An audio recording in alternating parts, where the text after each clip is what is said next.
Okay, finally it's working. Thank goodness.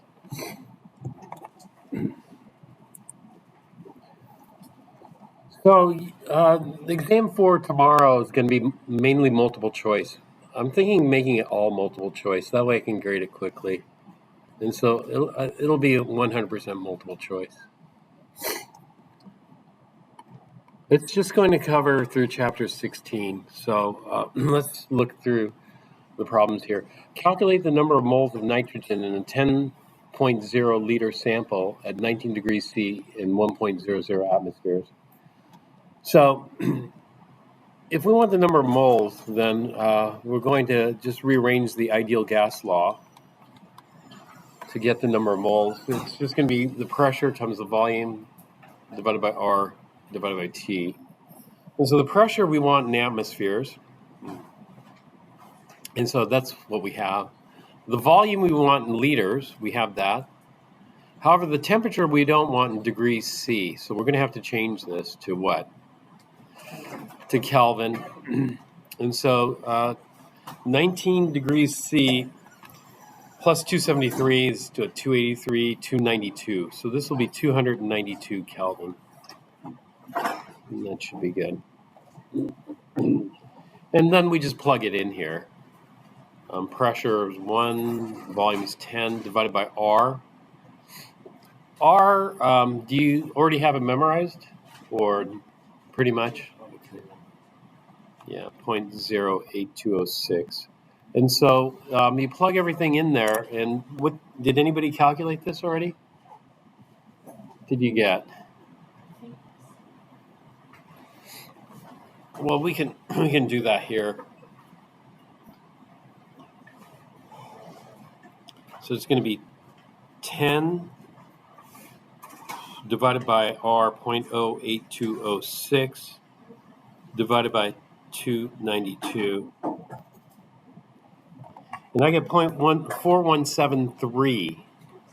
So C looks to be it. Let's go to number 2 here. The molar volume of a gas at 298 Kelvin and 1.00 bar.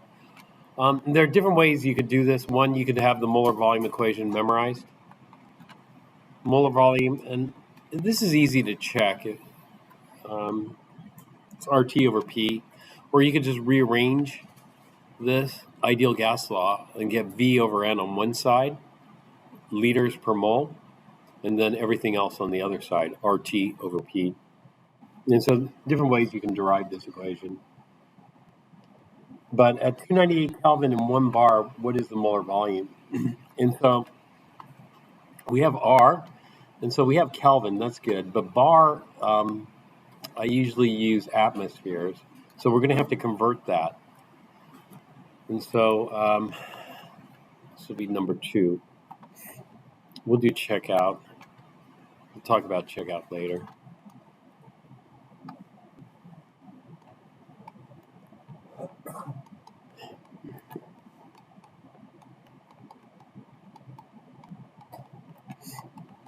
R is 0.08206 liters times atmosphere divided by mole Kelvin.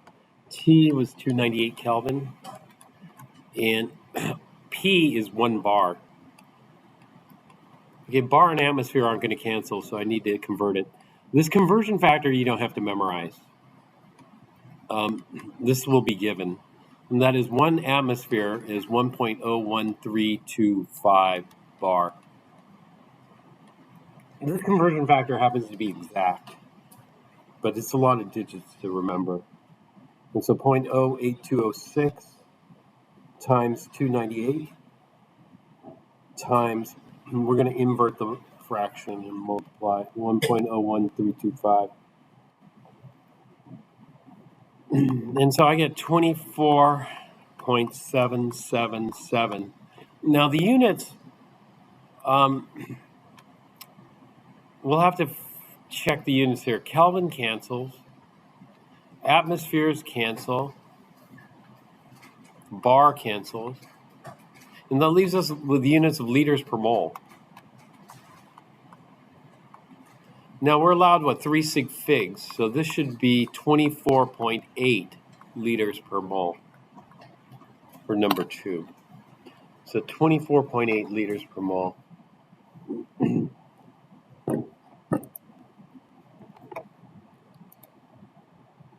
Save this.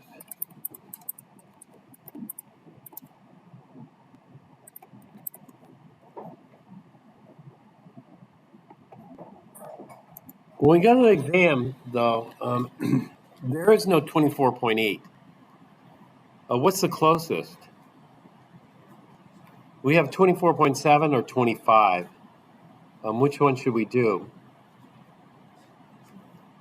Well, this isn't the best case scenario, but we're just going to pick the closest answer. Sometimes it's due to round-off error that our answer's off a little bit, a little overzealous rounding. And so that could be it in this case. So we'll go with 24.7, although it should be 24.8. All right.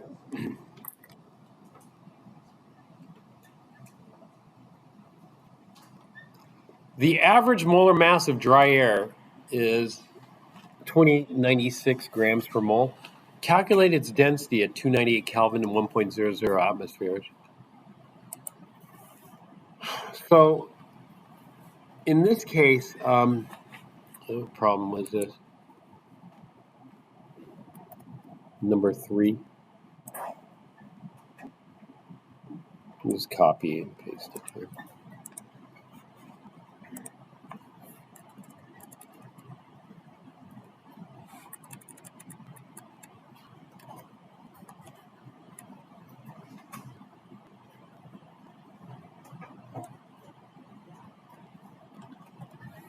Do that one more time. Snip this. Just here. So we want the equation for the density of a gas. All right. This equation I'm not going to give. You're going to have to figure it out. So the density of the gas is the mass to volume ratio. And so we'll leave the mass as is, but the volume, what we could do is we could substitute.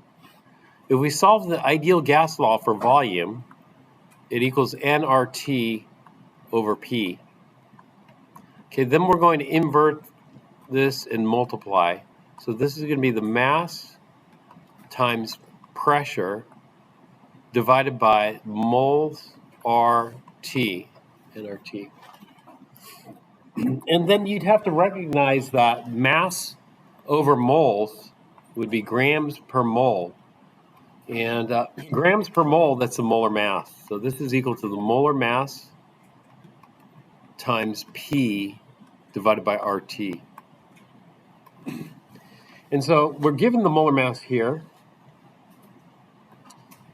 We're given the temperature, and we're given the pressure. So that's all the information we need for this.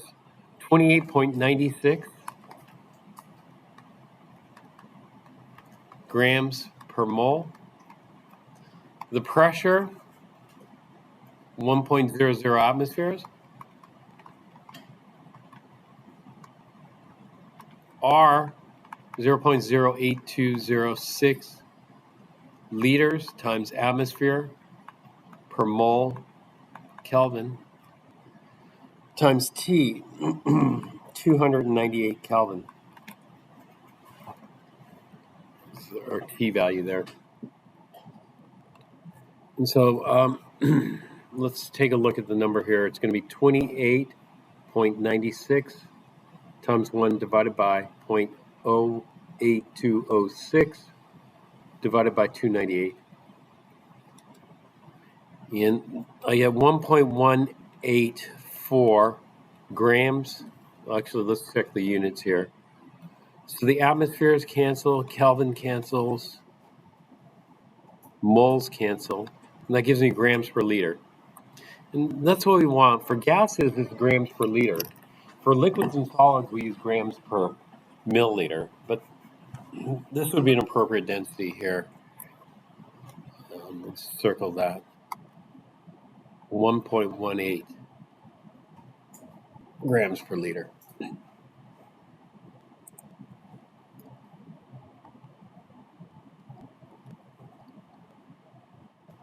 All right. For number 4, we're just going to piggyback on this. We just derived the equation for density with respect to the molar mass. And so for number 4, let's just rearrange that equation we just got. And that is, we'll solve for the molar mass. The molar mass is going to equal the density of the gas times RT divided by the molar mass. Oops, not the molar mass, divided by the pressure. Oops, what am I doing here? Divided by the pressure, yeah. So it looks like the density of the gas times RT over P. Is that what you guys got?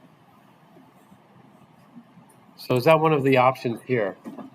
And yeah, it turns out here, they're using capital D for density. You know, we could use D uppercase, D lowercase, or this the Greek letter rho. And that's often used for density as well. And so we just rearranged the equation that we used in question number 3. Number 5, how many liters of O2 gas are required to combust 1.2 liters of methane? Now, number 5 is not specifying the pressure and the temperature. When the pressure and temperature aren't specified, because we need not only the volume, we need to know how hot it is and what the pressure is. But if it's not specified, we're just going to assume it doesn't change.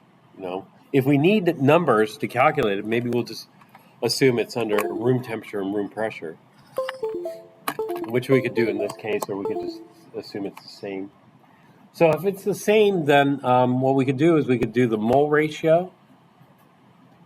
Okay, how many liters of O2 gas are required to combust 1.2 liters of methane? So the mole ratio is a 1 to 2 mole ratio, 1 mole of methane to 2 moles of oxygen. But the mole ratio is also equal to the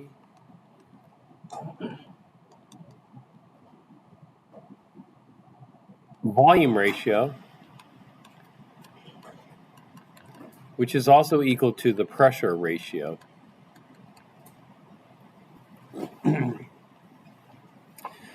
And so, although these cannot be valid at the same time, so we should say or. So what we see here is we could do this in terms of moles, or we could do this in terms of volume, or we could do it in terms of pressure. Moles is always true, so it's a 1 to 2 mole ratio, methane to oxygen. In terms of volume, it's the same. It's a 1 to 2 volume ratio. So if I had 1 liter of methane, I'm going to need twice as much oxygen. It's also a pressure ratio, but it can't be both, a volume ratio and a pressure ratio, because it's either got to be visualizing this mixture. This is a gas mixture of reactants in terms of Avogadro, the volume ratio, or pressure, a pressure ratio, 1 to 2 pressure. Well, we'll go with a volume ratio. And so in this case, we have 1.2 liters of methane, CH4. And the volume ratio here is 2 liters of oxygen for every 1 liter of methane. And so it's just double, 2.4 liters is what we're looking for there.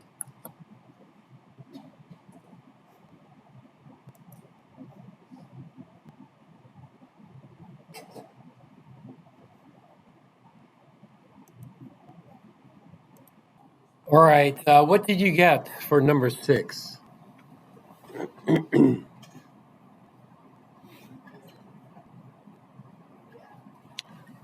Well, if we just use remember the mole ratio is equivalent to the volume ratio, which is equivalent to the pressure ratio. And so if we go over here, at 1 atmosphere and 298 Kelvin, how many liters of water are produced when 24.45 liters of methane are combusted?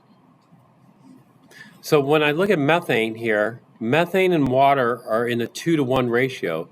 2 moles of water for every 1 mole of methane. Does that mean they're also in a 2-to-1 volume ratio? That is, for every liter of methane, I produce 2 liters of water. If they're in a 2-to-1 volume ratio, then that means if I burn 24.45 liters of methane, I'm going to produce double that in water, 48.90 liters. So did anybody select A? Unfortunately, A is not correct. The reason is because this is for gases. And the problem with water is water a gas? No, water is a liquid. And so it doesn't work. If this were not an L, if this were a G, then you would have the correct answer. That is 2 moles of gas versus 1 mole of gas is going to be double the volume. It doesn't matter what the gas is. And so if that were a G, then we would pick A. But since that is an L, it doesn't work. And so what are we going to do? Well, I tried to pick the numbers so you could do this calculation in your head. Because at room temperature, 290 Kelvin, and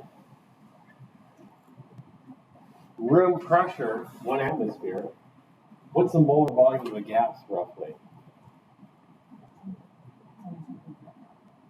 Not 22.4, because that would be STP. STP is 0 degrees C, which is called standard temperature. But I'm not asking for standard temperature, I'm asking for room temperature. So it's going to be a little bit bigger because of the higher temperature. About 24.5. That's good. So you either have that memorized or you not.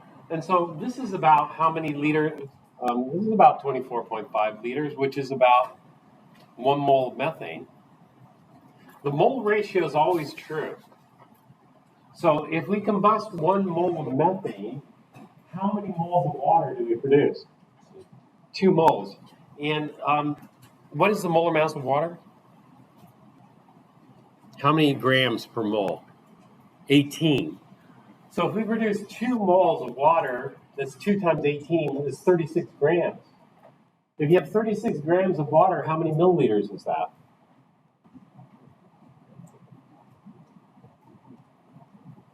.36 milliliters. And convert 36 milliliters into liters, and what do you get? C is the correct answer. So C would be it.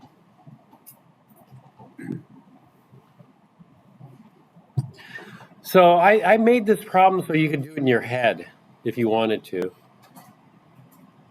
What if you didn't want to do it in your head? Then we would just use stoichiometry for this. Gas stoichiometry. And so let's take a look at that.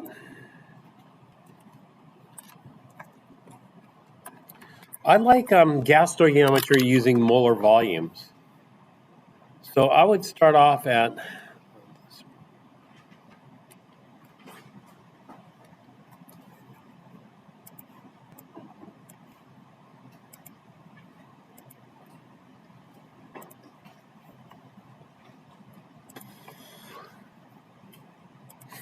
.45 liters of gas, 24.45 liters of methane.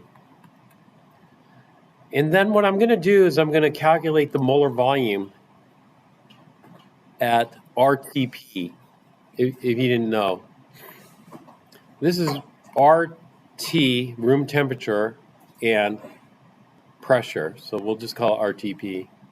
And the molar volume at RTP is equal to RT over P. So this gets a little bit confusing. R is 0.08206 liters times atmosphere per mole Kelvin. T is going to be 298.15 Kelvin. P is exactly 1 atmosphere. And so when I look at the units here, the atmospheres cancel, the Kelvin cancels. That leaves me with liters per mole. And that's what we want. And so what does that come out to? So 0.08206 times 298.15 equals 24.466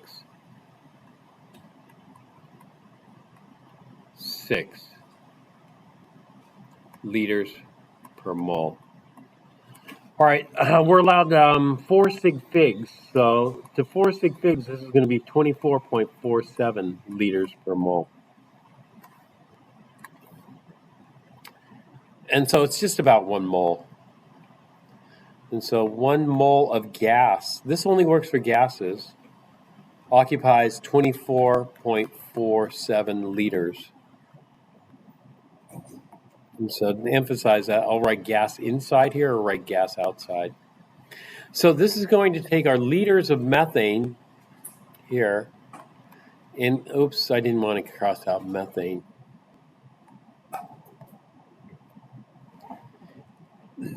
And replace that with moles of methane gas. Once I have moles of methane gas, then I can convert that to moles of liquid water. And so there's 2 moles of liquid water for every 1 mole of methane gas that burns. Now liquids are much more dense, so they don't occupy nearly quite the same volume. But in order to get the volume, we'll need the mass. And so this is going to be 18.02 grams of water for every mole of water. And then we know the density of water. That is, there's 1 milliliter weighs 1.00 grams. And then we'll convert it to liters. There are 1,000 milliliters per liter. Okay, so let's see what it comes out to then. 24.45 divided by 24.47 times 2 times 18.02 divided by 1,000. 0.0360 liters.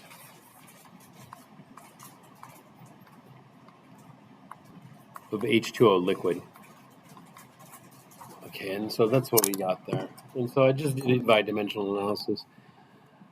Now, the molar volume we had to calculate, or no, and the density we had to remember. This is the density of H2O liquid.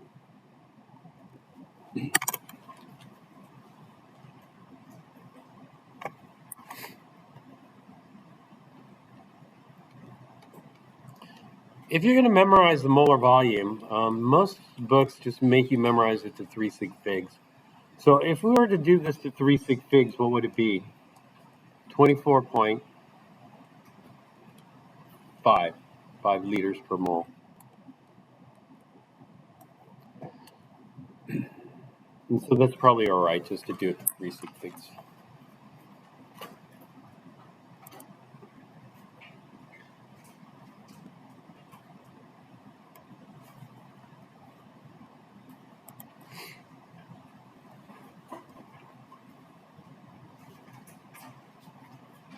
A device used to measure the pressure of a gas.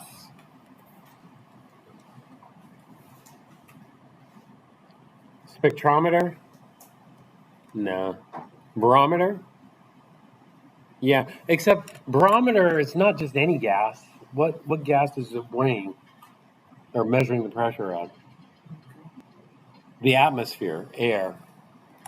A manometer? Actually, a manometer is the tool that we use to measure the pressure of the gas.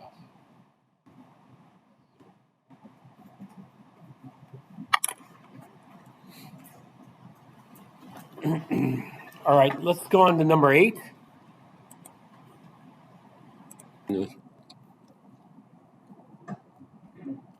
So number 8 is false.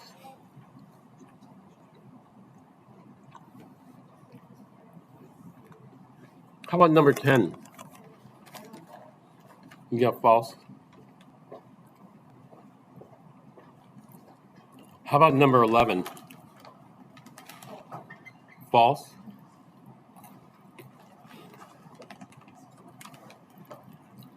You got false for this. Anybody else get something different? Well, let's take a look at these. Number 8.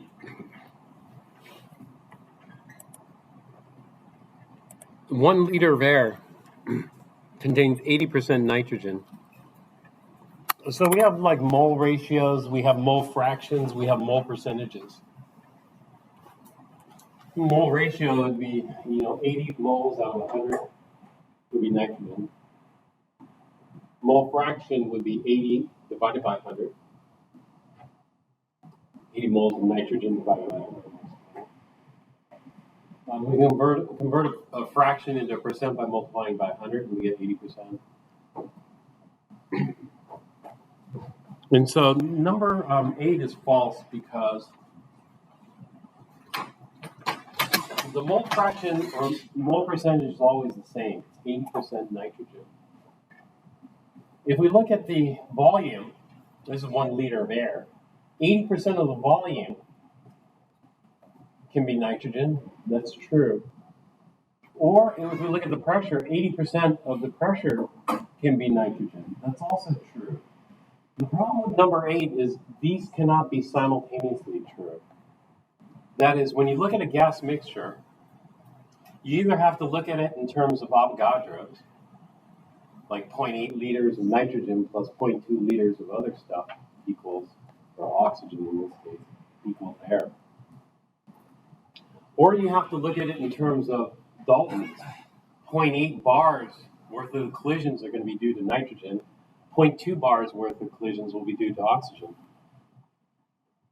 But they both can't be simultaneous because when we do this, the pressure of the nitrogen, the pressure of the air, and the pressure of the oxygen are all the same. And so the volume fractions, or the volume percentages, or the volume ratios are only true if the pressures are all the same. Well, the pressures can't all be the same as the pressure of nitrogen is 0.8 bar. That means the pressure of oxygen can't be 0.8 bar too. And so in Avogadros, the volumes are additive.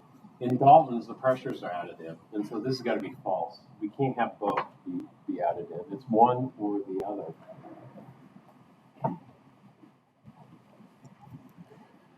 So this is Avogadros here. And this is Dalton's here. And it's an either or. It's either Avo's or Dalton's. It can't be both. Either or situation, not both.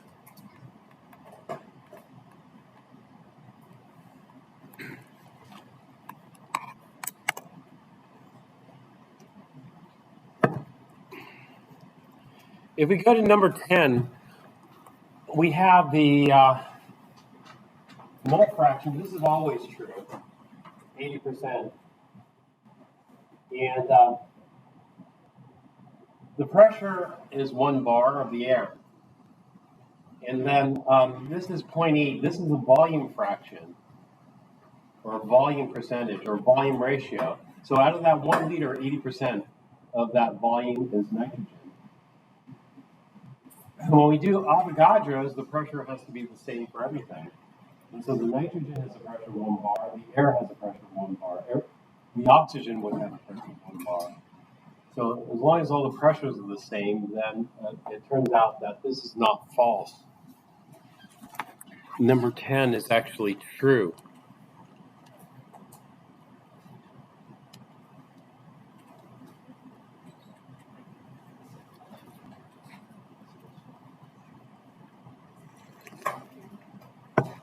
How about number 11? 1 liter of nitrogen at 0.8 atmospheres plus 1 liter of oxygen at 0.2 atmospheres gives 2 liters of air at 1 atmosphere.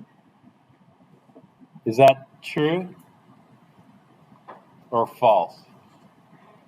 It's false. How could I make it true?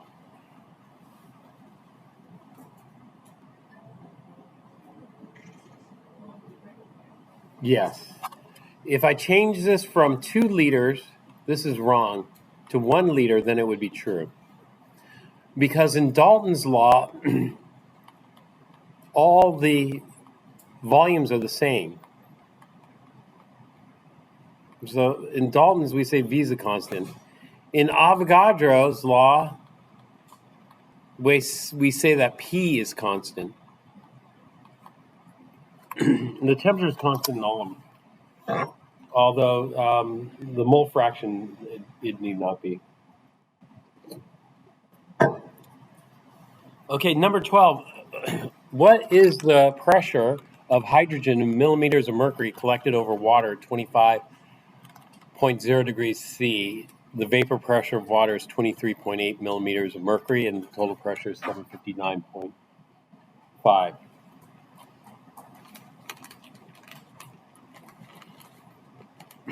This is an application of Dalton's law or Avogadro's law?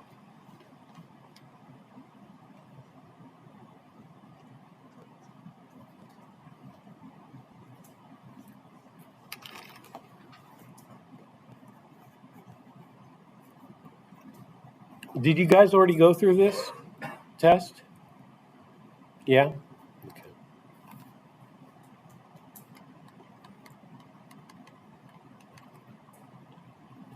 P total here is going to be the pressure of the hydrogen plus the pressure of the water vapor.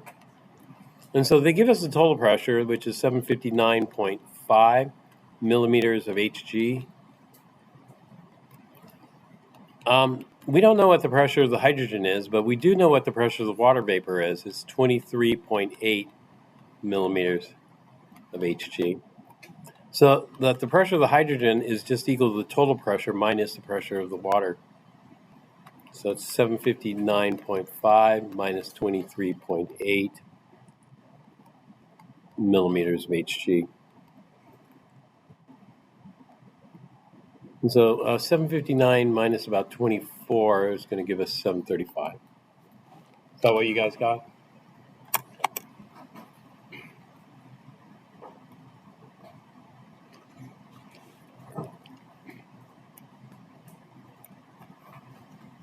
I skipped one problem though, sorry.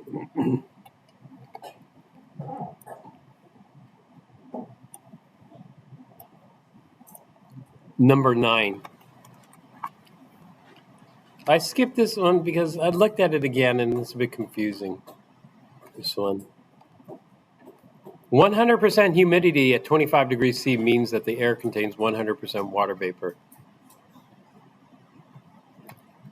I mean, you could argue false because it may not be all water, but you might argue true too.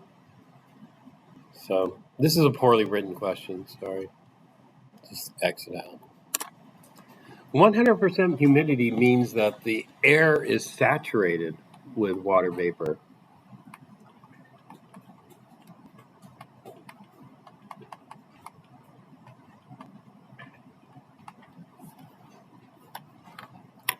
No more air. I mean, there's no more capability of the air absorbing any more water vapor. So it's completely saturated. So one way to cool down is evaporation of perspiration, and you wouldn't be able to cool down because although you'd have evaporation, you'd have the opposite process occurring too, condensation. And they're kind of equal and opposite in terms of energy. 13. Gases may be mixed in a fixed volume, liquids cannot. What did you guys get? True? That's true. Gases you can mix in a fixed volume, but the pressure is going to increase. You know, the more gases you introduce into a 1 liter canister. However, liquids are incompressible because the molecules are already touching. So if you have 1 liter of liquid mixing with 1 liter of another liquid, they're going to have to add. Sometimes not perfectly, depending on how the molecules fit together. 14. Vapor pressure is the equilibrium between liquid molecules fusing, vaporizing, melting, and vapor freezing, condensing, etc. So what did you guys pick for this one? C is correct. It's the equilibrium between vaporizing and condensing. Select the species expected to have the lowest vapor pressure. C. The lowest vapor pressure is going to come from the stickiest stuff, and the stickiest stuff is going to be the syrup.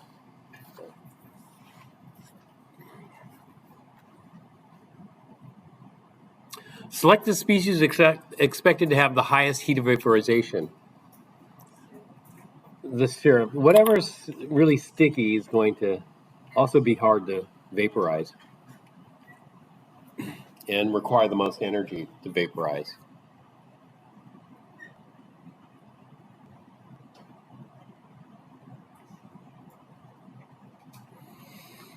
Water inside a high pressure cooker boils at greater than 100 degrees C.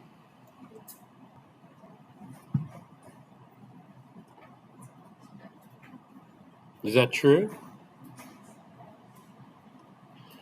It is true. The reason is you try to generate higher pressures because in order for water to boil, it has to match the atmospheric pressure. So if you can bump up the atmospheric pressure in a pressure cooker, that means water. Do you remember the vapor pressure curve? We have to go a little higher in the vapor pressure curve. And that means the temperature is going to be higher. Let's say this is a normal boiling point, but at elevated pressures, the boiling point is going to be increased. And so it's actually true. And so food cooks faster at 100 degrees C.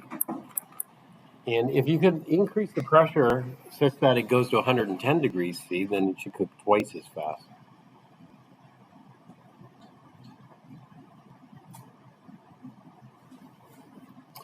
Which has a higher surface tension?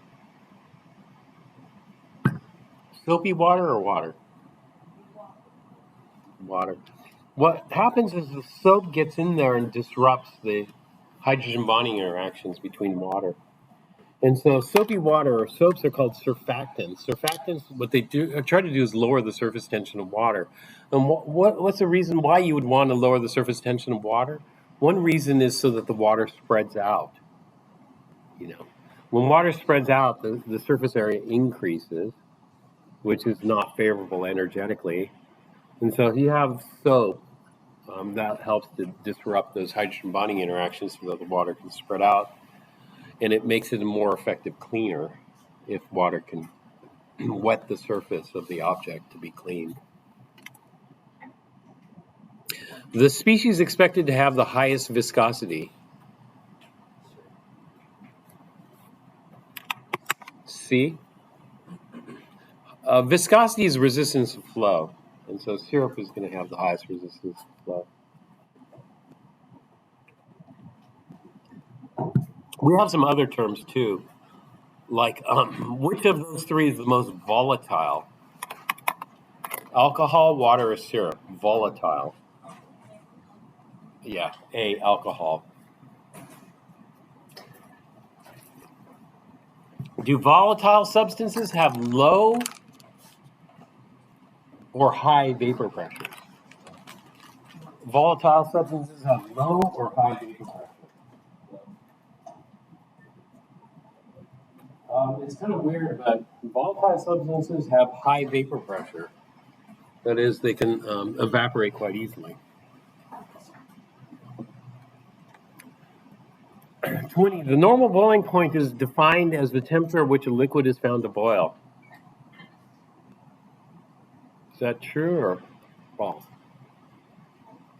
This is false. So, if you were, let's say, on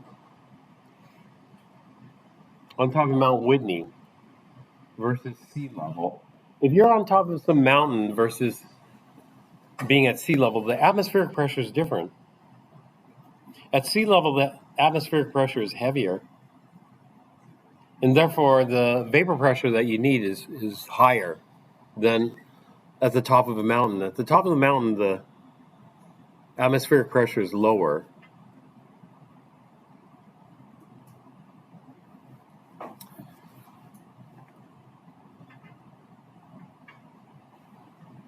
And what was I talking about? And so it's not defined as the temperature at which a liquid is found to boil. What is normal boiling point defined as? Because we're going to see differences in the boiling point of water. Let me open this.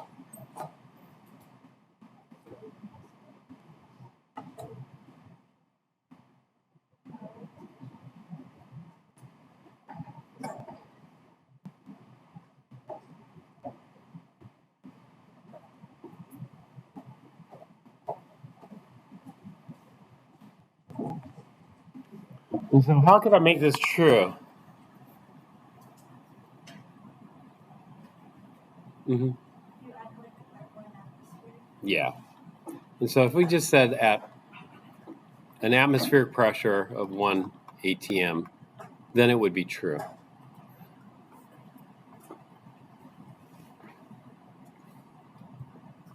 Otherwise, it's false. All things being equal, rank the IMFs weak to strong. Well, the strongest intermolecular forces will be, what, dipole or H bonds?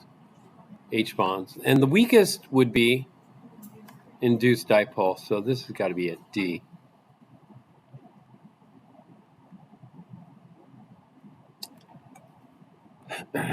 Which IMF is present between all molecules? Induced dipole. Dipole only occurs in molecules with a permanent dipole. That is, molecules that are polar.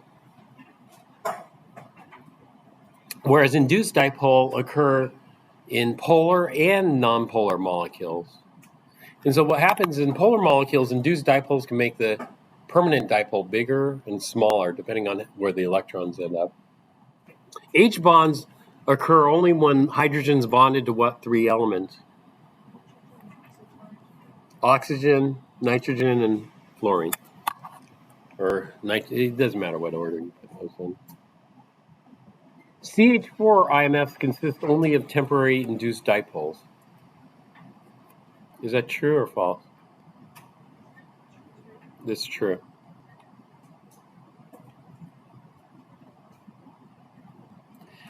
H bonds occur only when hydrogen is bonded to fluorine, oxygen, nitrogen. It's true.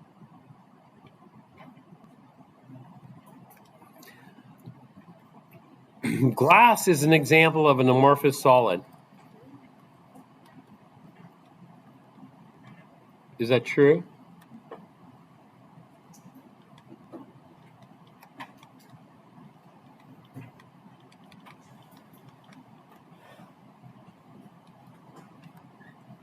Molecular crystals are typically hard with high melting points.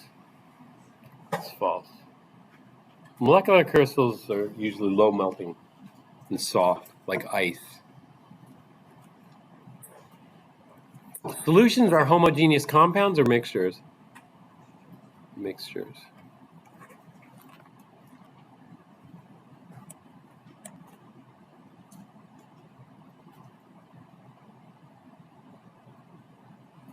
Okay, if a substance is soluble, then it is miscible.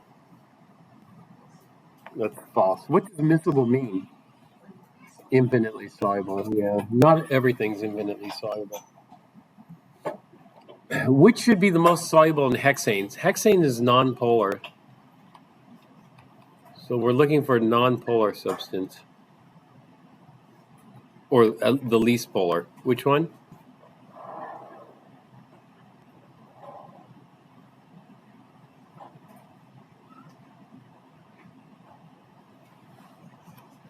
For 29.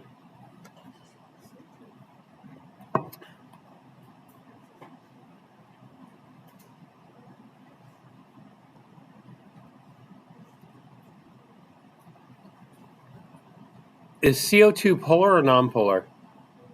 It's nonpolar. Formic acid, polar, and it can hydrogen bond. Ethanol is polar, and it can also hydrogen bond. So CO2. Yeah, here. All right. So what we'll do here is we're going to continue this, but we'll take a break here, and then what I want you to do is take a look at the checkout procedure here. You're going to get the inventory sheet from the stockroom, and then you're going to check over your equipment, and then I'll follow up with further instructions in a minute. But go ahead and grab your inventory sheet from the stockroom.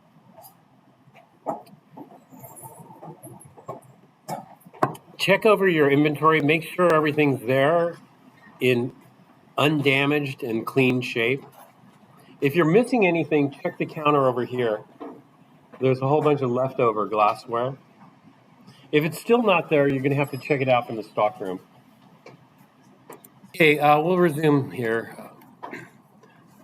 So hexane is a nonpolar hydrocarbon, and so the species that's most nonpolar would be most soluble in that. So CO2 would be it. B and C, both of these hydrogen bond. We have hydrogen bonded to the oxygens here. So B and C are more water-like, more polar. Okay, 30. Oh, Caesar, you're going to have to get the old lock and give the old lock to the stockroom too. Okay, hydrated ions help stabilize salt solutions. That's true.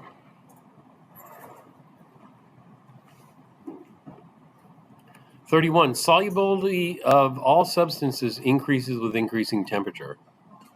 That's false. Most things do, solids and liquids, but gases don't. Gas solubilities decrease with increasing temperature. 32, rapid nucleation is the cause of supersaturated solution formation.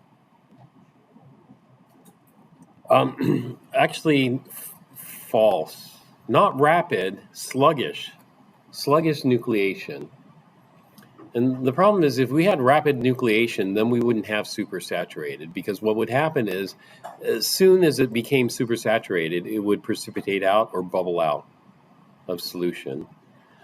The reason we have this unstable supersaturated state is because it's slow to precipitate, either precipitate out bubbles or precipitate out crystals.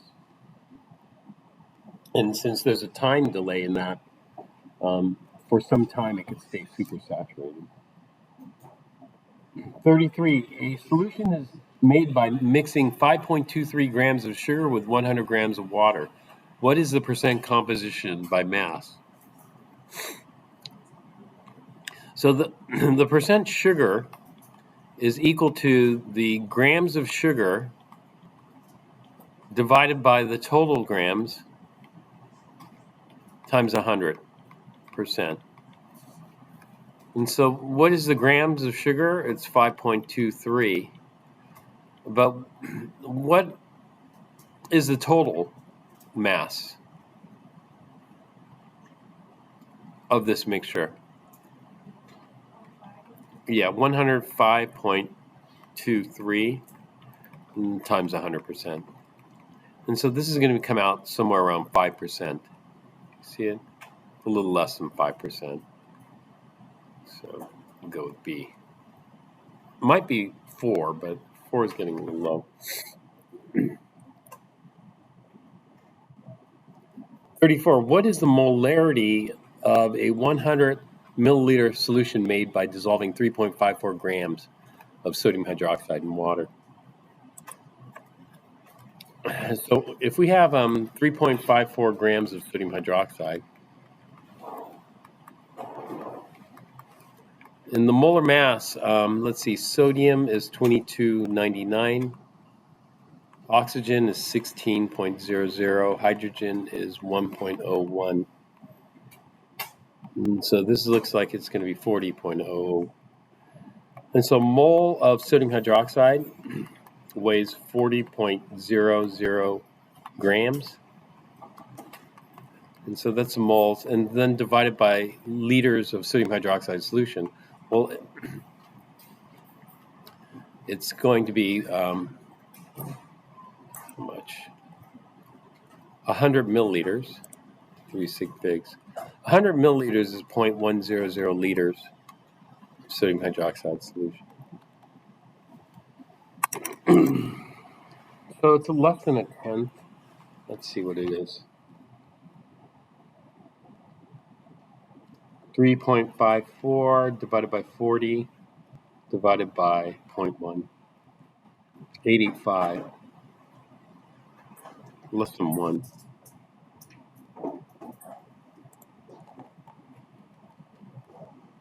So D is the correct answer for that. 35. How many milliliters of 6.00 molar HCl must be diluted to make 500 milliliters of 0.100 molar HCl?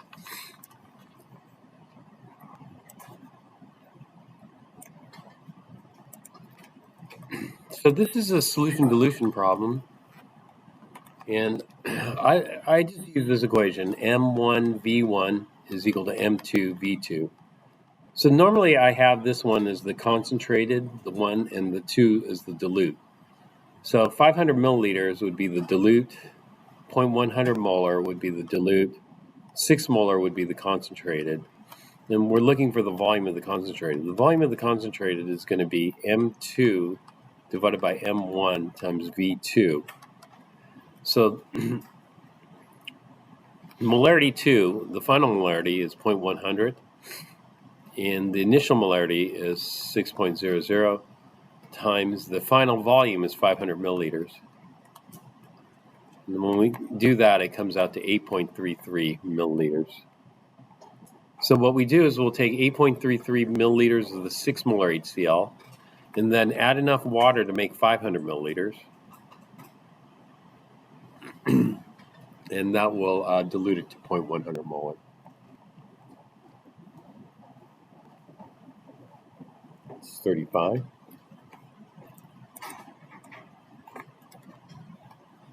.33. Okay, 36. 36 is a titration problem. So let's take a look at that one.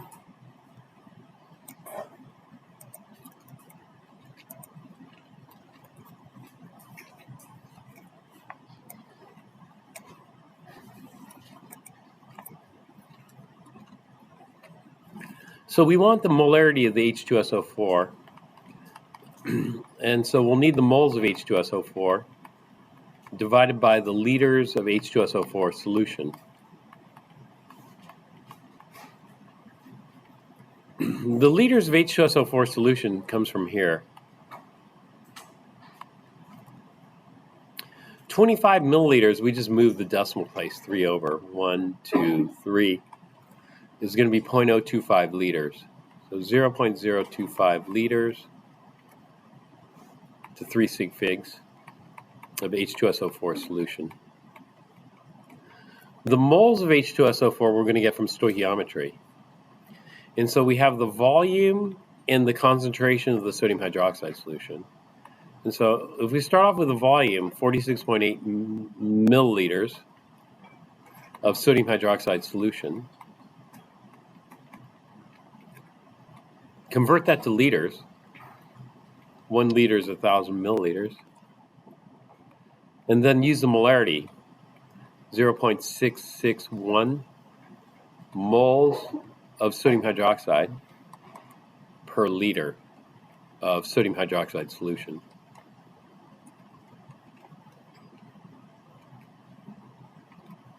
And that gives us moles of sodium hydroxide, but what we need is moles of H2SO4.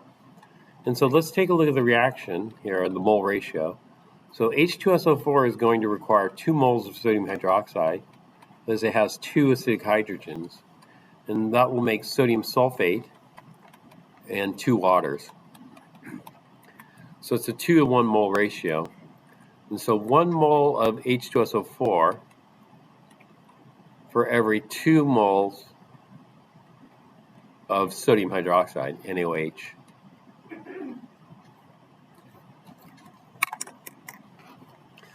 And so this is a standard stoichiometry problem in which we're trying to determine an unknown molarity, where we get the moles using stoichiometry and the volume from the burette.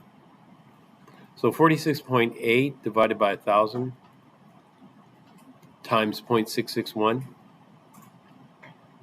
divided by 2 divided by 0.025. And I get a molarity of 0.6186 molar.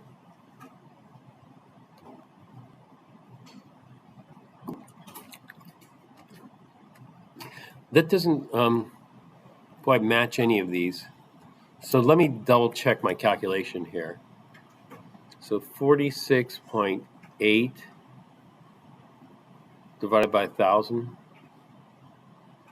times 0.661 divided by 2 divided by 0.025. 6186, in other words, 0.619 molar. And so what we're going to do is we're just going to pick the closest answer here. We have a choice. We could put an E, 0.619 molar. But due to rounding errors, and depending on who did the calculation on the original problem, it could just be the closest one, 620. 620 versus 619, they're very close.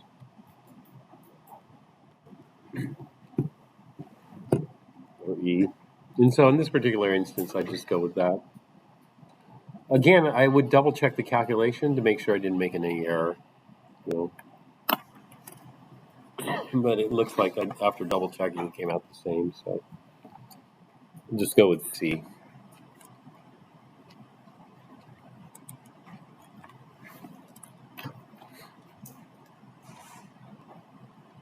Solutions have elevated freezing point compared to the pure liquid, like salt water. Does salt water have a higher freezing point than water, pure water, or a lower freezing point? Lower, yeah. And so it's called freezing point depression, not elevation. Freezing point depression and boiling point elevation. So they use salt water in making ice cream. One, because you could get temperatures lower than 0 degrees C using salt water. And 2, thermal conductivity. The thermal conductivity of liquids is much higher than solids and gases. And so it's good at removing heat. 38, the most comprehensive definition of an acid is, 38 is chapter 17. In fact, 38 through 44 aren't going to be on your test. I decided we're not going to have any chapter 17. But what I'm going to do is I'm going to post a video with chapter 17, 18, and 19 stuff. So I don't have to cram everything in next week. So I'll post something over the weekend.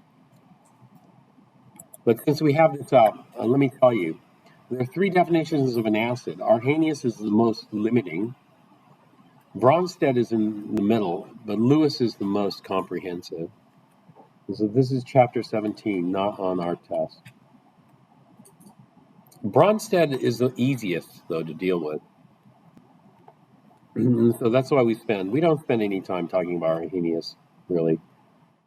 We do spend some time looking at Bronsted acid-base reactions. But Lewis captures all of them, like CO2 is not Arrhenius, CO2 is not Bronsted, but CO2 is an example of a Lewis acid. Amphoteric substances can act as an acid or base. That's true. Amphoterics can go either way. All water molecules in a beaker at a constant temperature of 25 degrees C have the same energy. Is that true or false? Are all water molecules at 25 degrees C in a beaker moving at the exact same speed? No. They have a different distribution. Does anybody recall what that distribution of speeds or energy is called?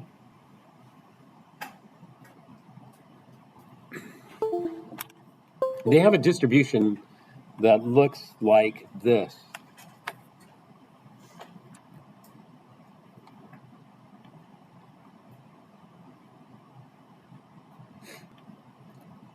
Does anybody remember the name of this curve?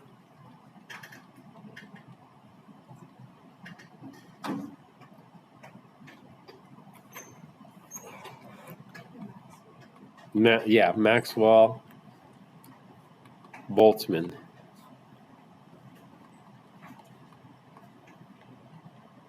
Distribution. And so there's going to be at 25 degrees C, there's going to be some water molecules that are moving awfully fast, some that are moving slow. It's just the average turns out to be 25 degrees C. If we go to a higher temperature, it shifts the energies to the right. Pure water contains no acid, H plus or base, OH minus. It's actually false. You know, even though it's pure water, we'll talk about the minute amounts later. Determine the pH of a solution that contains 0.0025 molar H plus. Well, this is just knowing the equation for the pH. pH, this is what we call a power function, and it's just the negative log of the H plus concentration. And so this would be the negative log of the H plus, which is 0.0025.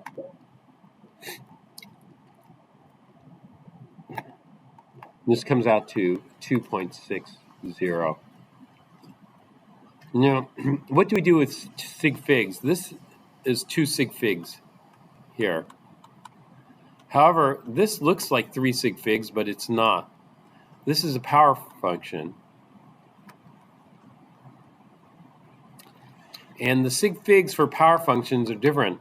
The sig figs are the numbers after the decimal.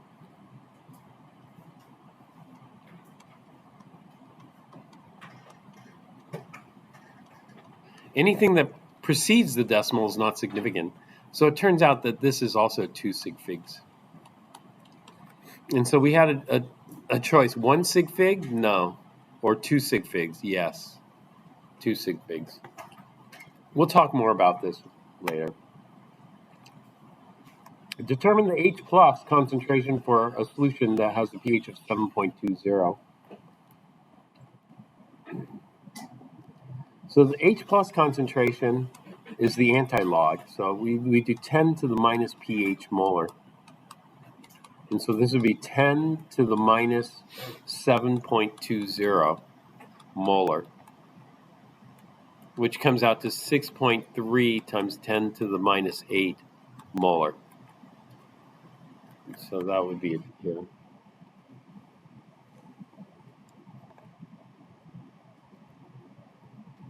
So those are knowing the equation. You don't have to know those equations. Those will be given. 45. Calculate the heat required to convert 25.2 grams of ice at minus 5 degrees C to steam at 105 degrees C. Have you guys done this already? Yeah? No?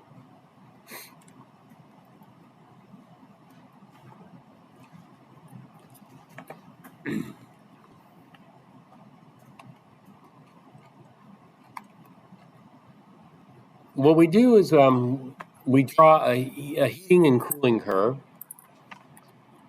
for this.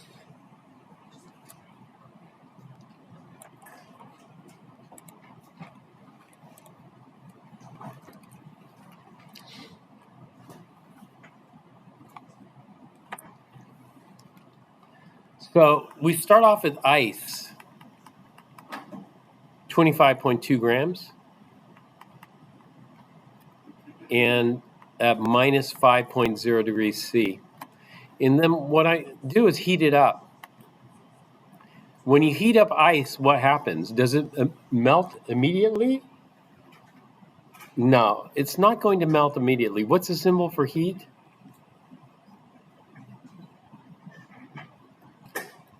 The symbol for heat is Q. And so we're going to add energy. What happens is the temperature increases. And so the ice is not going to melt, not until it hits what temperature? It needs to get to a temperature of 0 degrees C. Once we're at a temperature of 0 degrees C, then added heat will melt it. And so I'm going to call this step 1. Now, we have two equations for heat. Q is equal to mc delta T. This is for warming and cooling. It's the same equation, just delta T is a different sign. Or Q is equal to the amount times delta H of the phase.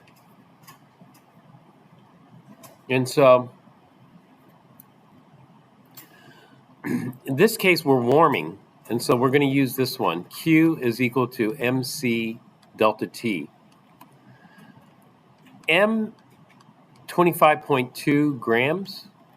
C is the specific heat of ice. Specific heat of ice is 2.06 joules per gram degrees C. 2.06 joules per gram degrees C. Delta T is the final temperature, 0 degrees C, minus the initial temperature, minus 5.0 degrees C. So it's a minus. So that's going to give us plus 5 degrees C. And so for the first step here, it's going to be 25.2 times 4.18 times 5.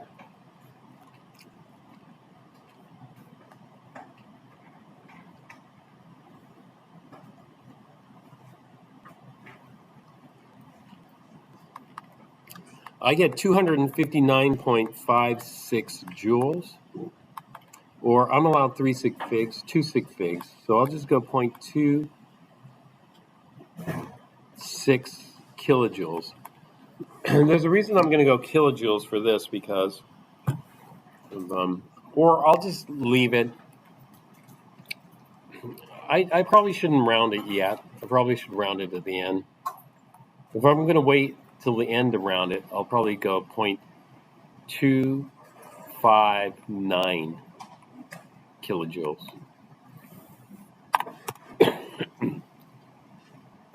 All right, once we warm the ice to 0 degrees C, then any added heat is going to go into melting it, the ice. And the temperature doesn't change here because all the energy goes into breaking the hydrogen bonds and whatnot. So here, ice melts. And so we have to melt all the ice. And we'll call that step 2. So when we melt ice, Q is equal to the amount times delta H. So which delta H do we use for melting? Well, we'll use delta H for melting, but it's not called delta H of melting. Do you know what it's called? Or fusion. Fusion stands for melting. And so the same amount, 25.2 grams, and delta H of fusion is 333 joules per gram. So 333 joules per gram. And so 25.2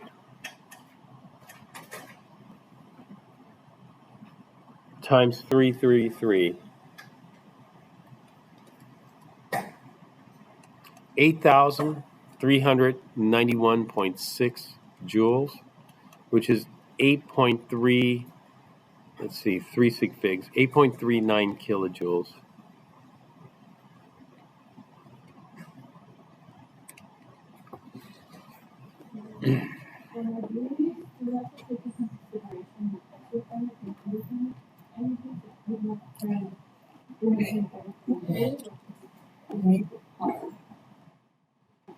The question is, do you need to take into consideration exo and endo? No, you don't have to take that into mathematical consideration because fusion is endothermic, and so it's positive here. The opposite of fusion is called freezing. And so delta H of freezing of water is minus 333 joules per gram. And so the sign is automatically taken into consideration when we're looking at that. And so we don't change anything with the equation. We use the exact same equation. It's just the delta H has the opposite sign. And so exothermic, it would be, if we were to freeze this, freezing 25.2 grams of water requires the removal of 8.39 kilojoules. So if we were freezing it, we'd have to remove 8.39 kilojoules. That is, it's going to be negative 8.39. And so that would be exothermic. Freezing ice is exothermic. Melting ice is endothermic.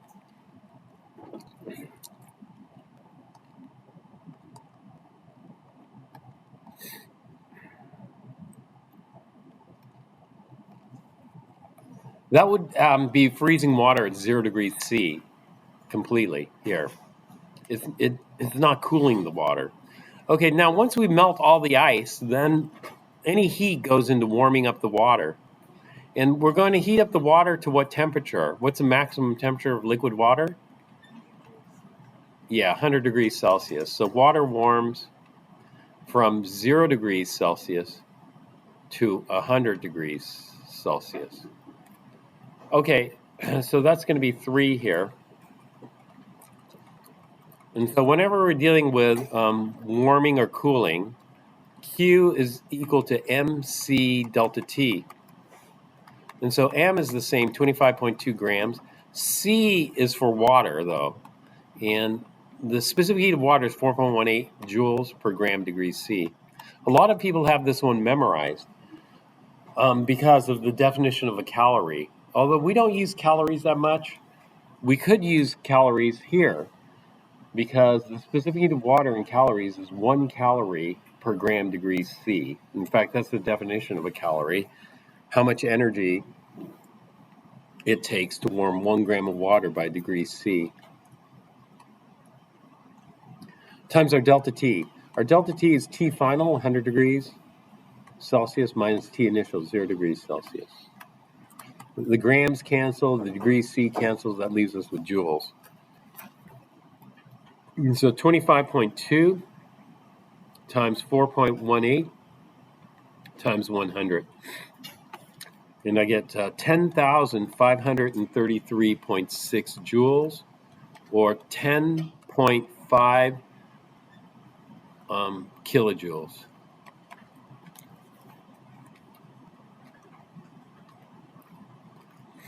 Okay, once we warm all the water up, then what we have to do is add more heat. When we add heat to water at 100 degrees C, what happens? It starts to boil. And so we'll just say water boils. So all the energy doesn't go into increasing the temperature. All the energy goes into boiling it into steam. And so we'll end up over here on the right with 25.2 grams of steam at 100 degrees C. And we'll call this 4. So step 4 is water boils. Q is equal to the amount times delta H of what? Vaporization is correct. So the amount is the same, 25.2 grams. In delta H of vaporization is given up here, 0.26 kilojoules per gram.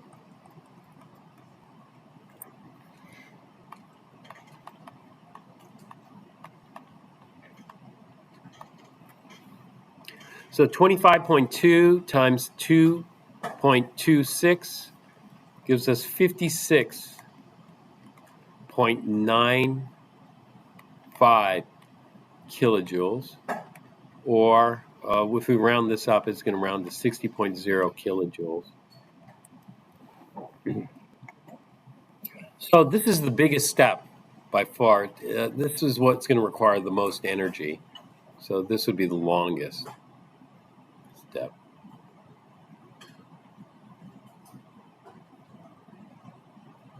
All right, once we boil all the water, then we're going to heat up the steam to 105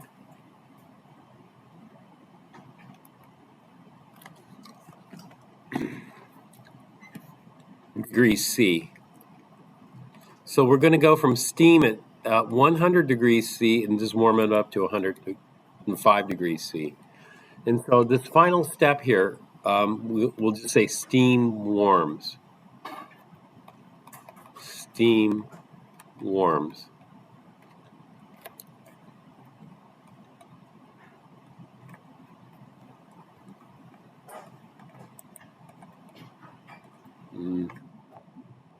I'll just tack that on here. Q is equal to MC delta T. M is 25.2 grams. The specific heat of steam is 2.00 joules per gram degree C. And delta T is T final, 105, minus T initial, 100 degrees C. So it's going to be 5 degrees C. So 25.2 times 2 times 5. And that gives us 252 joules,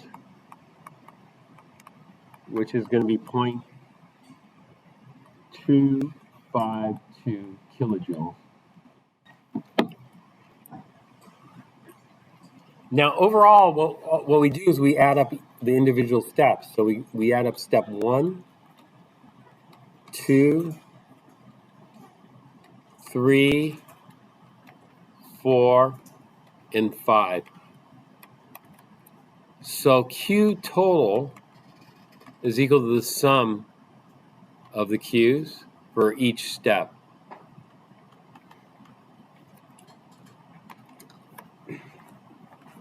Which is equal to Q1 plus Q2 plus Q3 plus Q4 plus Q5. And so let's see what that comes out to. Q1 was 0.259 plus Q2 is 8.39 plus Q3 is 10.5 plus Q4 is 60 plus Q5 is 0.252. 79.4 kilojoules total.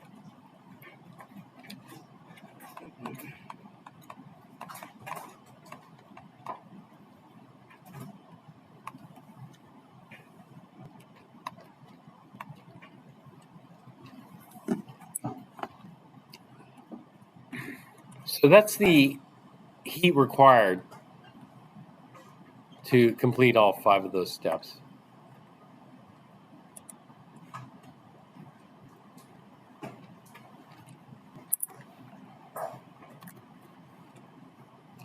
All right, number 46. Did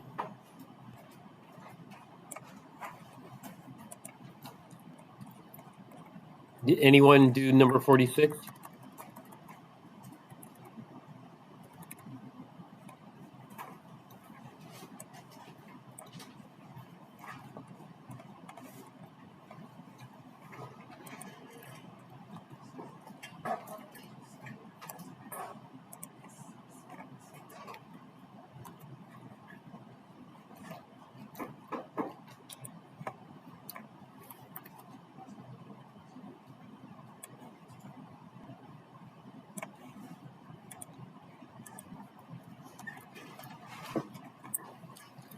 Number 46 is a stoichiometry problem.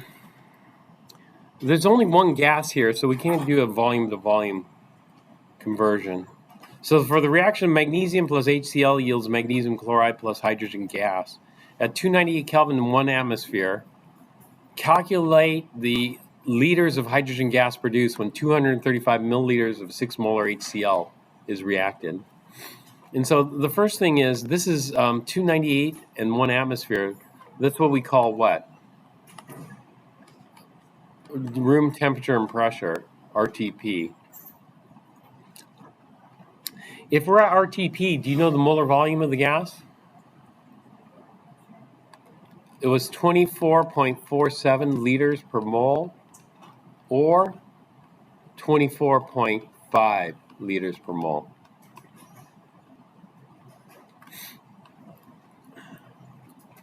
You're probably okay memorizing it just to 24 and a half.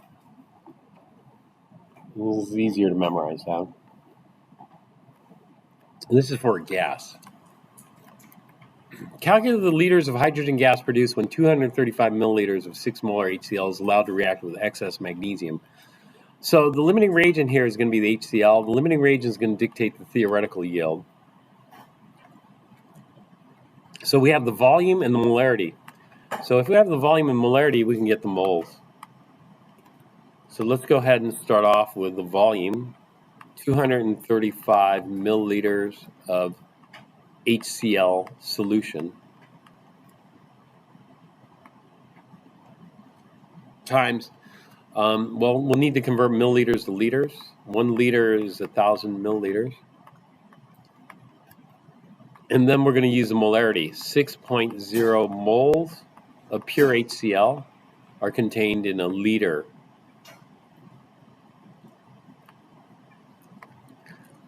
And so milliliters cancel, liters cancel, it leaves moles of HCl. And then we see it's a 2 to 1 mole ratio. So 1 mole of hydrogen is produced when 2 moles of HCl is reacted. So the moles of HCl cancel moles of HCl. Hydrogen is a gas, so we can use the molar volume of the gas under room temperature and pressure, 24.5 liters of gas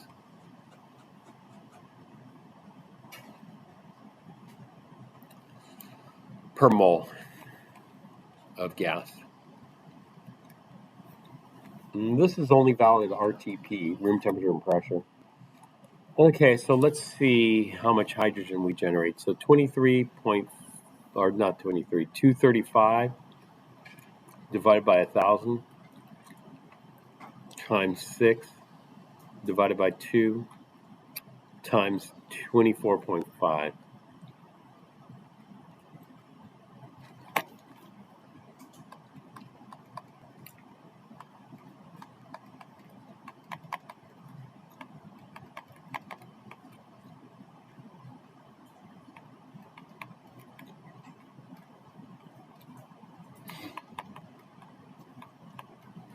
So I get 18 liters, 18.0 liters. So you want to double check my calculation and make sure you're getting same. If not, then maybe I got it wrong.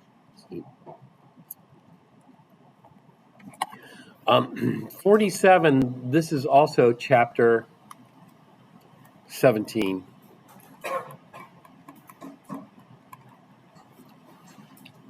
And so you don't have to do it for this particular test, but let me go ahead and write the answer here. So we're taking sodium bisulfate, NaHSO4, and aqueous potassium dihydrogen phosphate, KH2PO4.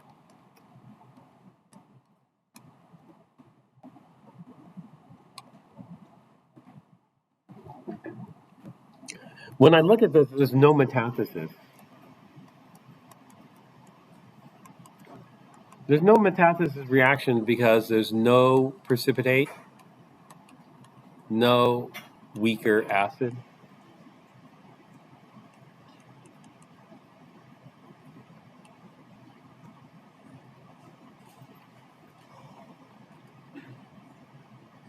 And no gas formation. So there's no reaction here, but that's not the only reaction we look at. We also look at Bronsted acid-base reactions. And so if we look at Bronsted acid-base reactions, what we do is we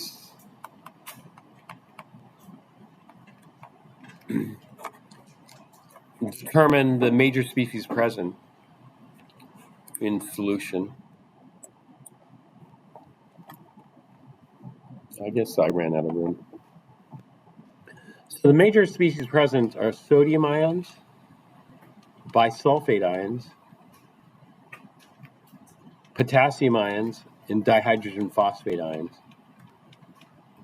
And there's one more major species present that's not shown. Do you know what it is?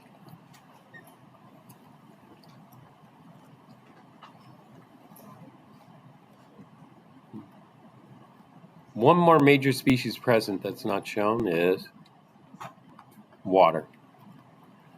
That's important because water can act as an acid or base. It's called amphoteric. It can go either way. Sodium is neutral.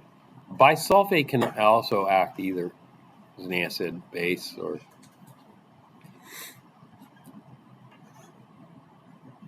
maybe neither. Potassium ions are neutral. Dihydrogen phosphate is an acid or base. So we look, which one of these is the strongest acid? So picking the strongest acid, it's going to be HSO4 minus off the chart. Which one of these bases will be strongest? This one we could also look up in the chart, and it'll come out as dihydrogen phosphate. So the reaction we have here is going to look like this. This is kind of backwards. But we're going to take the strongest acid, HSO4 minus, and the strongest base, H2PO4 minus. And so this is the acid, this is the base. The acid loses a hydrogen, so we end up with sulfate. And the base picks up a hydrogen, so we end up with phosphoric acid, H3PO4. Then we look for driving force. Going backwards, sulfate is the base, and the H3PO4 is the acid.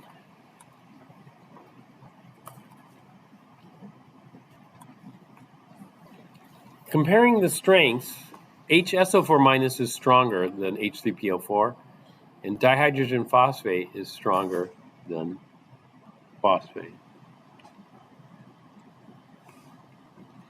And so we have driving force present. Again, this is chapter 17, so it's not going to be on the next test. All right, any questions on this? No? All right, any questions in general for the test? We can review.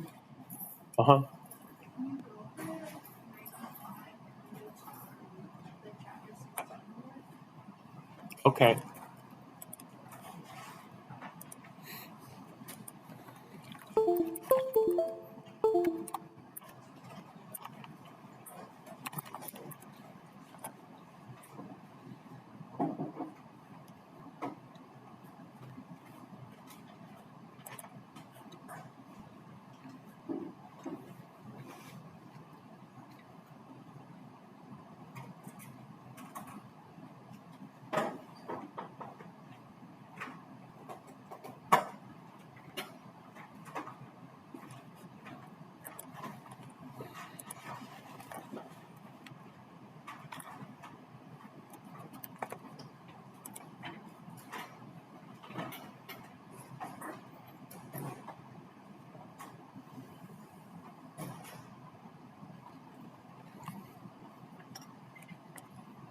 This is taking time to log in here.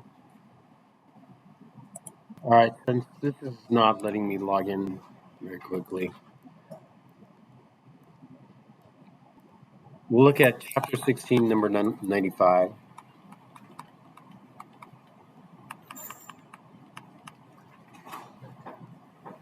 What volume in milliliters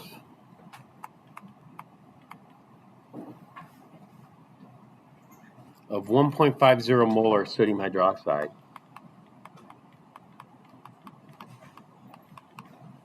So they want the volume of sodium hydroxide solution that must react with aluminum to yield 2.00 liters of hydrogen.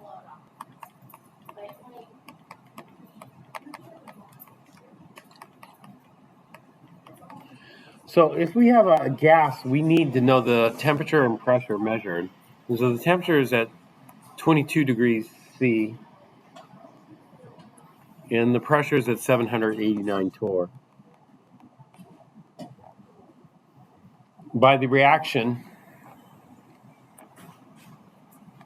and so the reaction here is going to be aluminum plus 6 sodium hydroxides, 2 aluminums. And that's going to produce this 2Na3Al O3 plus 3 hydrogen gas. This is an example of redox reaction, but it's not a single replacement reaction. If this were a single replacement reaction, then we should form aluminum hydroxide and sodium metal. We don't need to put the driving force for this because this reaction is known to occur, it looks like. Assume complete conversion. So we got to assume that the percent yield is 100%.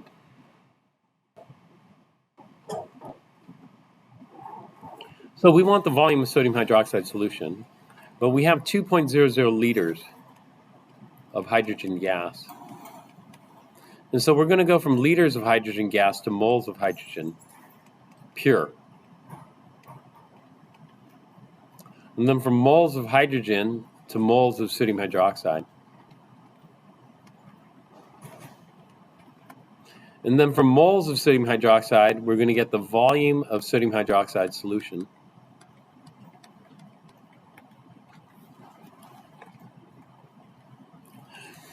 So I know the molar volume at RTP.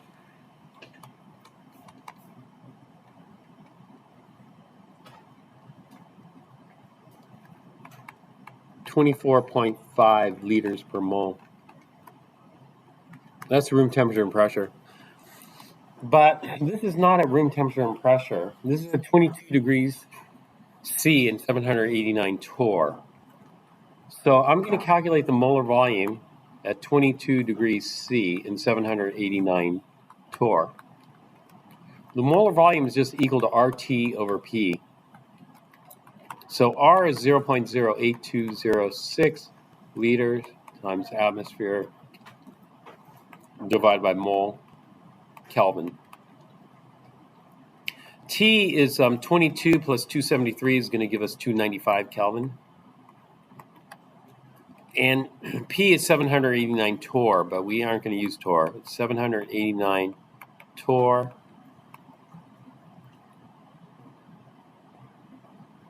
And we need to convert that to atmospheres. 1 atmosphere is equivalent to 760 torr.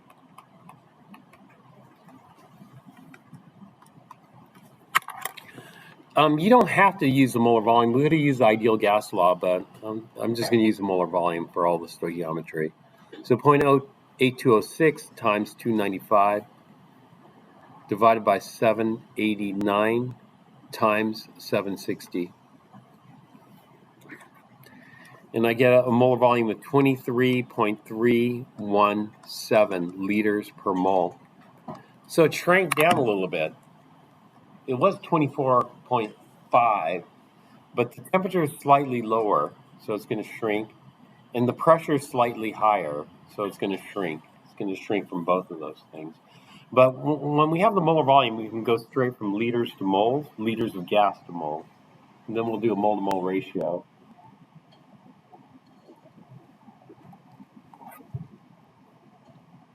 So I have 2.00 liters of hydrogen gas, and I just calculated the molar volume. That is 1 mole of gas is 23 point, how many sig figs? 3 sig figs. 23.3 liters of gas. And so that tells us the moles of hydrogen gas. Okay, once we have the moles of hydrogen gas, then we're going to go to moles of sodium hydroxide. It's a 6-to-3 ratio. So 6 moles of sodium hydroxide for every 3 moles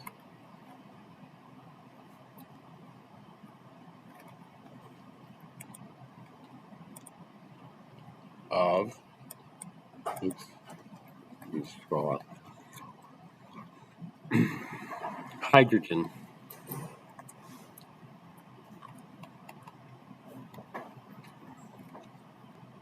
Okay, now rather than going to grams of pure sodium hydroxide, normally we would go to grams of pure sodium hydroxide. We're going to go to milliliters of sodium hydroxide mixture. And the mixture is given by the concentration here, sodium hydroxide is 1.50 molar.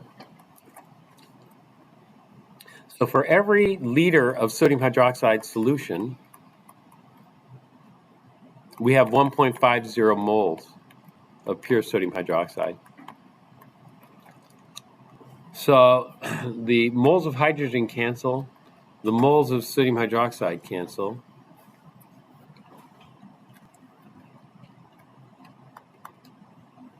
And we're left with liters. I think they want milliliters though. Let's see. Yeah, milliliters. So we need to tack on one more conversion factor here. And that is there's 1,000 milliliters per liter.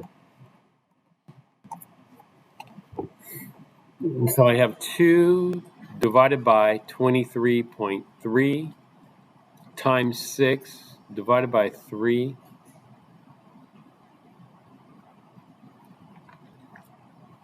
divided by 1.5 times 1,000.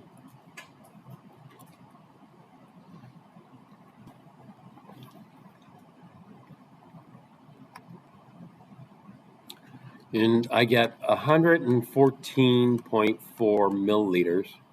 And it looks like I have 3 sig figs, so we'll just call it 114 milliliters of sodium hydroxide solution.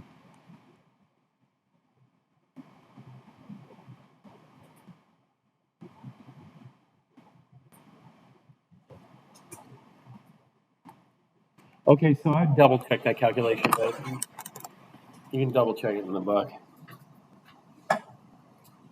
Fran, I think it went to sleep. Can you do your computer? Thanks. Okay, any questions on that?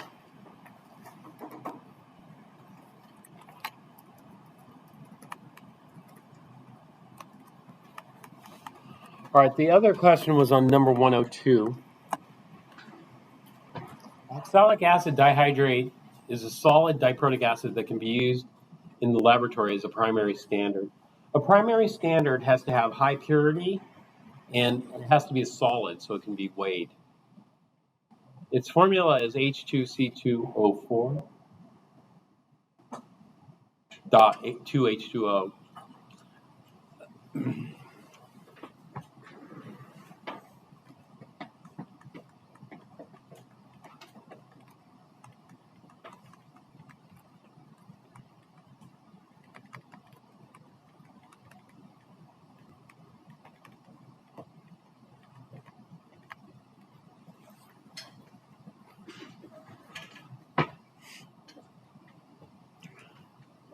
.750 grams of oxalic dihydrate in water.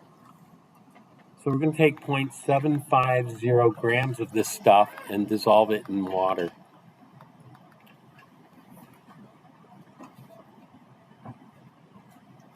And titrates the resulting solution with a solution of sodium hydroxide of unknown concentration.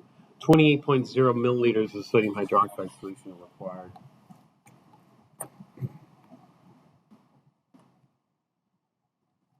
So what's going to happen is when oxalic acid dihydrate dissolves in water, it breaks apart the crystal.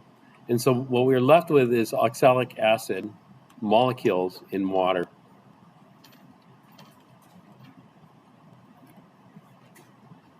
The dihydrate leaves. But the dihydrate's important because that's going to be important in determining how many moles of oxalic acid do we have in here. And so the moles of oxalic acid is going to equal 0.750 grams of the oxalic acid dihydrate. So I'm going to just call oxac dihydrate. And then let's figure out the molar mass. When we look at oxalic acid, how many hydrogens do we have?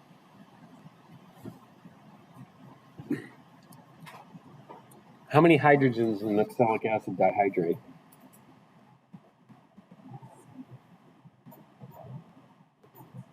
Six hydrogens? It gives us 6.06.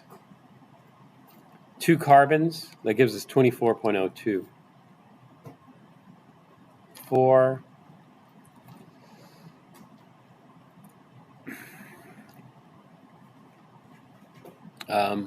plus 2 is 6 oxygens.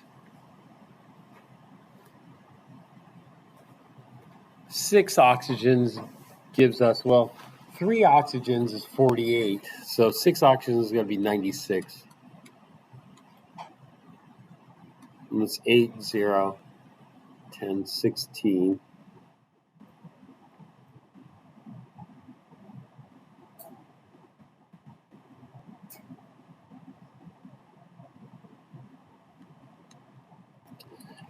I get 126.08. And so 1 mole of oxac dihydrate weighs 126.08 grams. And so the grams of oxalic acid dihydrate cancel, and we're left with moles.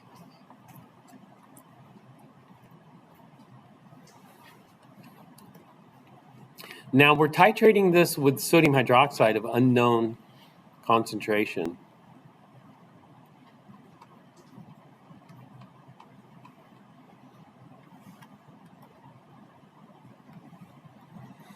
And so we'll need the balanced chemical equation. The balanced chemical equation is H2C2O4 plus 2 sodium hydroxides, because this has 2 acidic hydrogens. This is going to yield sodium oxalate, Na2C2O4, plus 2 waters. And so it's a 2-to-1 mole ratio. 2 moles of sodium hydroxide for every 1 mole of oxalic acid.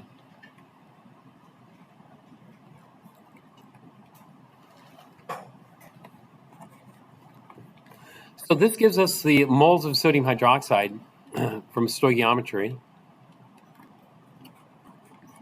And in this particular problem, they're asking for the molarity. And so we need to know how many milliliters were used. How many milliliters were used? What's that?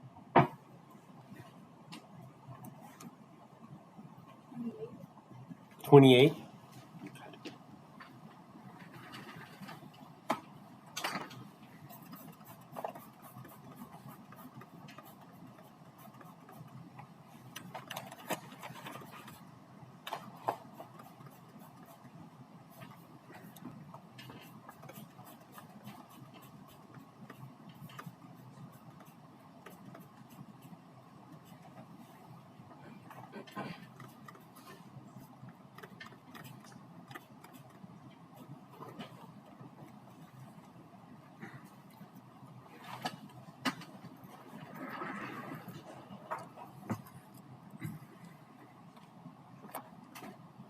So the molarity of the sodium hydroxide is equal to the moles of sodium hydroxide, which we can get from stoichiometry. In fact, this is what we just calculated here. The moles of sodium hydroxide divided by the liters of sodium hydroxide solution.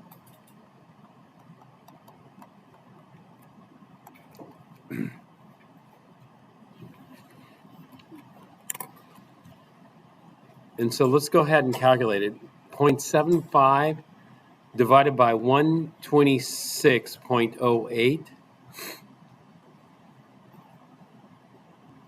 times 2.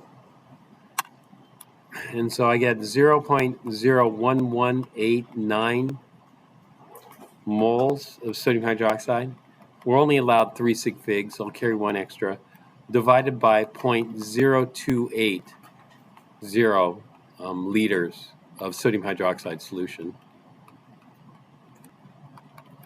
So divided by 0.028. And so this gives me a molarity of 0.4249 molar or 0.425 molar.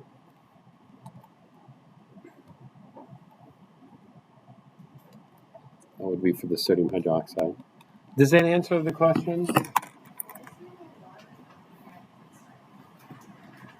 Why is there no water on the reactant side? Because what happens is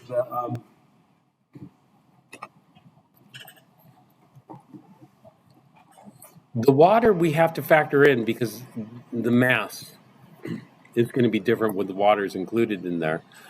But what happens is this forms a crystalline solid. So let's say this is an oxalic acid molecule. And what happens is these oxalic acid molecules pack together quite nicely into a crystal. But these crystals have little spaces here in which water molecules fit in. And so there will be a water molecule here, water molecule here. These are the hydrates.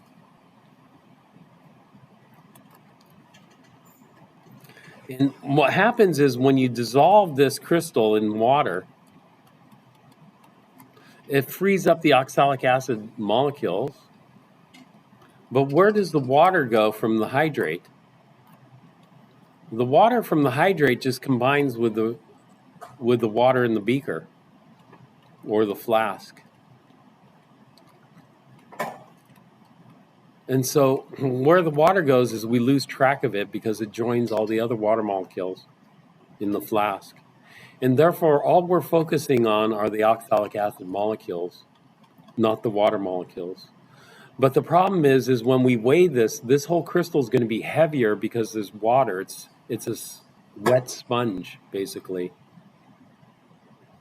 In order to figure it out, officially I should have done this. This is what I should have done. I should have done it at 0.750 grams of oxalic acid dot 2H2O. And then we had the molar mass for this, 126.08. So 1 mole of oxalic acid dot 2H2O weighs 126.08 grams.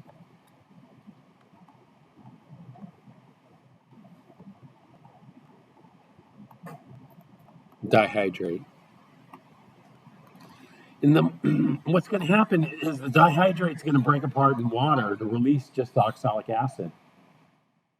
So 1 mole of oxalic acid dihydrate breaks up into 1 mole of just oxalic acid.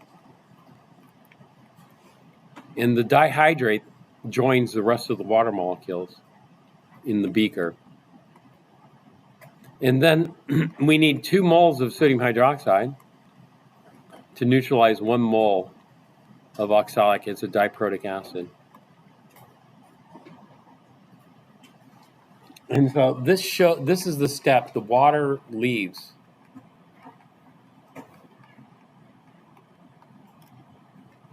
And we're left with just oxalic acid. Uh-huh.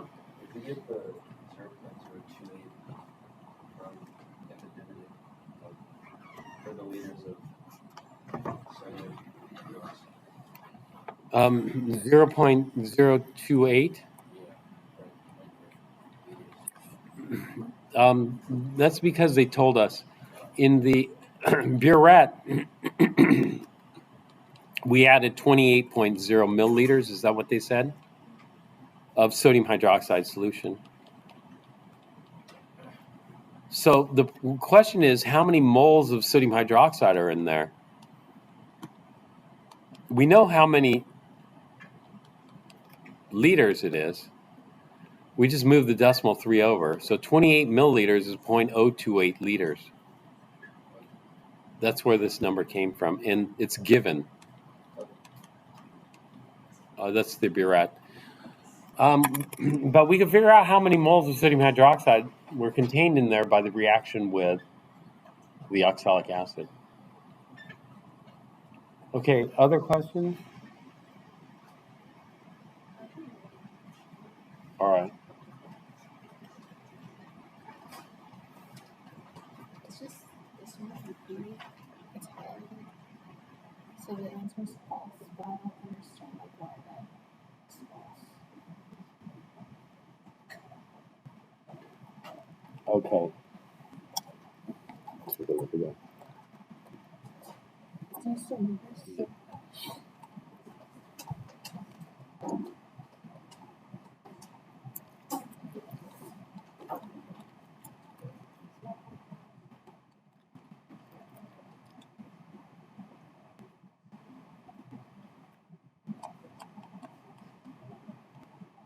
What was it, carbon monoxide?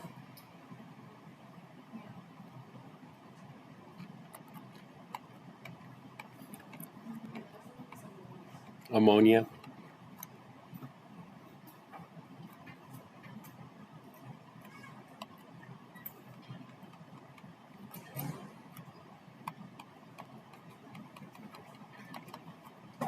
Avogadro's law says that these have the same number of moles.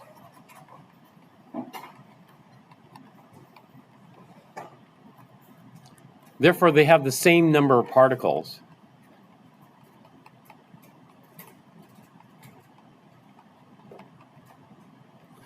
The volume of the gas just depends on how many moles you have and the pressure. The pressure is the same, so we'll ignore that.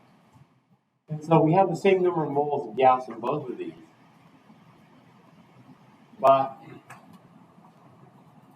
that's going to translate into the same number of particles, but is the mass going to be the same? And it turns out it's not, because ammonia, a particle of ammonia weighs 17.04 U is the average ammonia molecule, and carbon monoxide is 12 and 16, it's 28.01 U.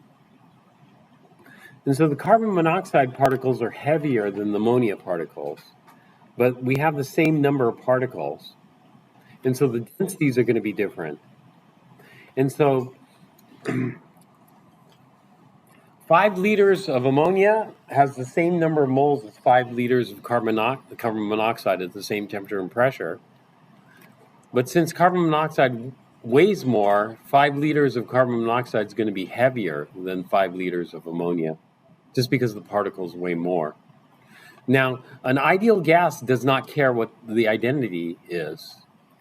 So when we look at the volume is equal to nRT over P. It just depends on how many moles of gas there are. And so Avogadro's law says the volume is proportional to the number of moles. And so the number of moles are the same, just the weights are different.